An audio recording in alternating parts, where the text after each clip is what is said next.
Anong mensahe ang kailangang marinig ng mga Leo sa mga natitirang araw ng August 2024? Pwede nangyayari na to o mangyayari pa lang. Kung di man para sa inyo itong magiging reading, baka para sa someone na malapit sa inyo o sa someone na kilala nyo mismo. Baka may lumabas na gender mamaya, tuwin nyo na lang energy, masculine at feminine energy. Pwede rin naman na huwag nyo nang pansin ang gender. Tulad nito, feminine. So, pwede naman huwag nyo nang pansinin yung gender for as long as tama naman yung sitwasyon nyo sa reading, ganun na nga lang. Huwag nyo nang pansinin yung gender. I-describe ko yung pwedeng bida sa kwento na to. Kunin nyo lang yung info na sa tingin nyo ay fit sa sitwasyon nyo. So, ito ay babae o feminine energies.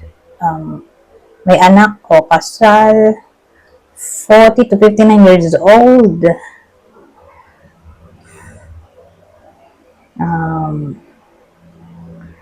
Mayaman siguro. Kung di man mayaman ay may permanent income o may permanent source of income. Permanent sa work siguro.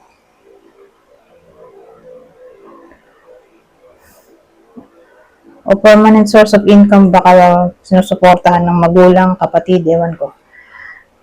Basta may pera siya. Na stable. Pwede rin businesswoman to. Big time to. Dito small time businesswoman.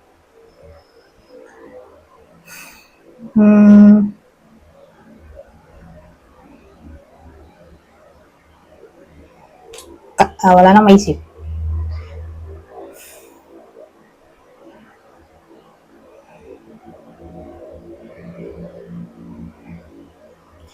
Ano to? Di ba may anak to?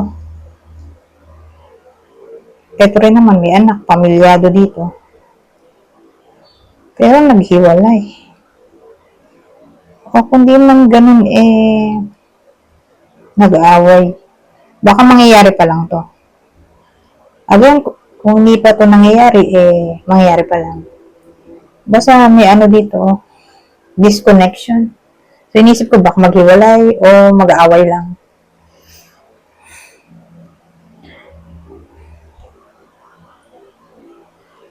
Kung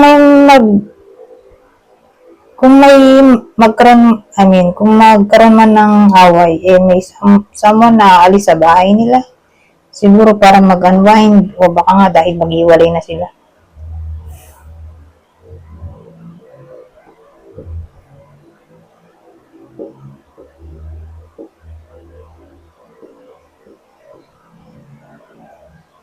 O baka naman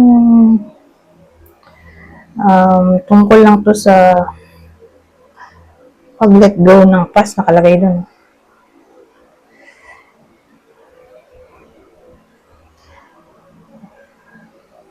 So, alamin natin.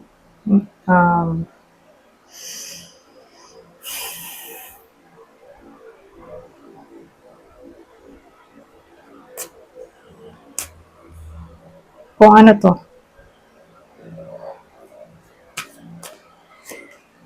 Magician.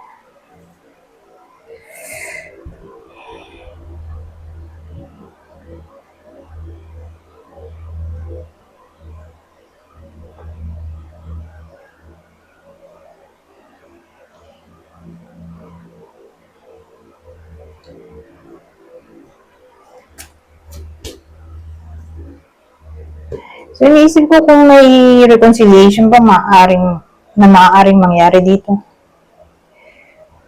Magiging single mom na lang siguro to.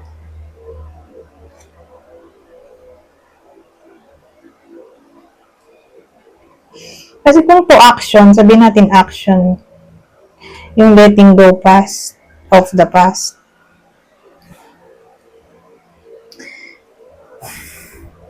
Kasi nga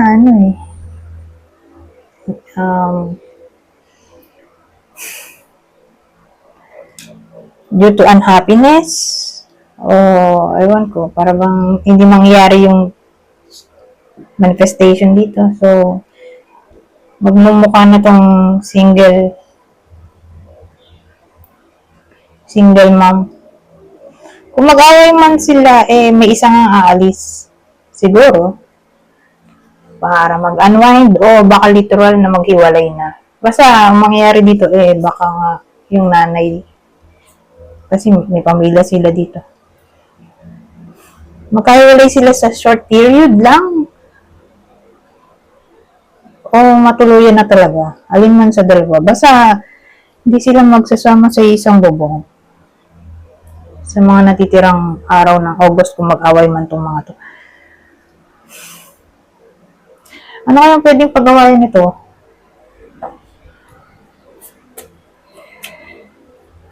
Kasi ito, bumaligtad to mayroon silang hindi mapagkasundoan. Ayun, ganun na rin po. Nag-away nga. Bakit kaya nga?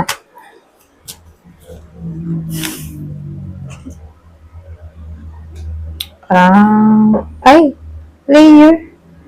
Maraming possible reason. Siguro dahil masama ang tabas ng bunganga. Masakit magsalita.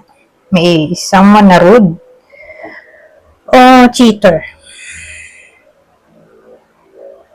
Alin man dun sa mga sinabi kong yun ang pwedeng reason bakit sila mag-aaway dito, kaya ito magdi-disconnect sila. At may someone na aalis nga ng bahay. Kasi again, mukhang pamilyado sila kahit naman ito, nanay ito kasal sila. Yun yung tatamaan ng reading na to. So, paano natin malalaman kung para sa inyo ba itong reading o hindi? O sa kakilala niya. Ito yung partner ng Cancer sa kwento na to. Pisces, Sagittarius. Kung halimbawa tumama to sa kakilala nyo. Sino? Aquarius. Kapwa nyo Cancer.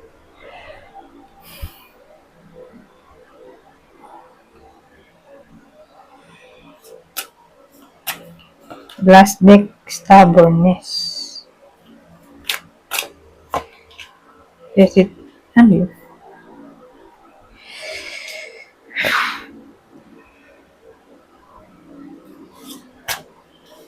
Ay, nahulog. Wait lang. May nahulog na card. Kita ba ako dito sa video na to? Just go.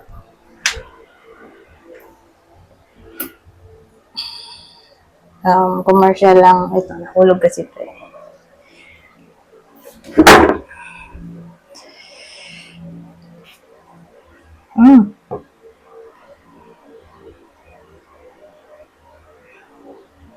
Pwede rin connected to dun sa tarot kanina.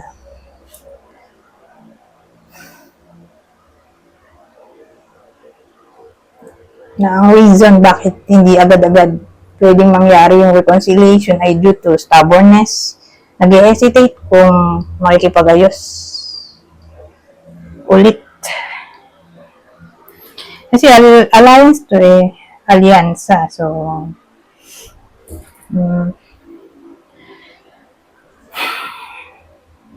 may someone na yun nga nag-hesitate kung magjo-join forces ulit silang dalawa o magkaka-teamwork ulit o yung reconciliation na lang in general.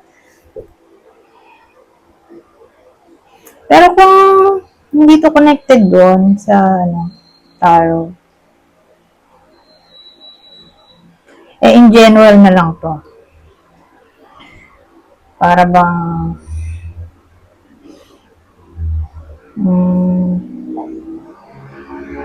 may teamwork na maaaring mangyari pero hindi nga kayo sure kung makikipag-alliance kayo sa magiging ka-teamwork nyo o magiging partner o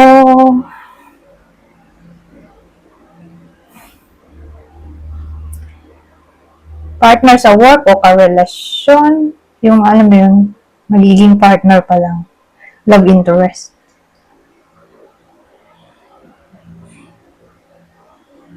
So, ganon. Baka may mamit yung iba sa inyo. Tapos may manligaw sa kanila. Pero hindi pa sila sure kung sasagutin. Kasi feeling nila medyo stubborn yung person. Pwede rin ganun. Anyways, hanggang dito na lang. Goodbye po na.